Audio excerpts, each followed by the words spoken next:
دا حدیث سرتوایم امام مسلم حدیث دی دا سډیر کسان وی چې رمضان کریم نه علاوه بم په اوی کې د روزو د نیولو جذبه بوي او مستحب روجی دی ډیر ثواب یې دی یو حدیث سرتوایم د شوال المکرم دا کوم میاشت چې او شروع شوا د واړه اختر میاشت د دینوم د شوال المکرم میاشت امام مسلم حدیث دی ابو ایوب انصاری رضی الله عنه اغه روایت دی نبی علیہ الصلوۃ والسلام مبارک فرمای وی چې کوم یو انسان د رمضان کریم د روزو نه پس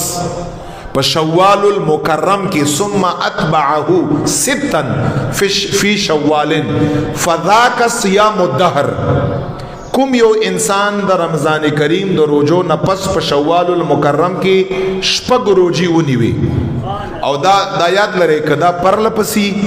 خلق تپوس کې بیا چې پر لپسی وی او په منس کې گیپ وی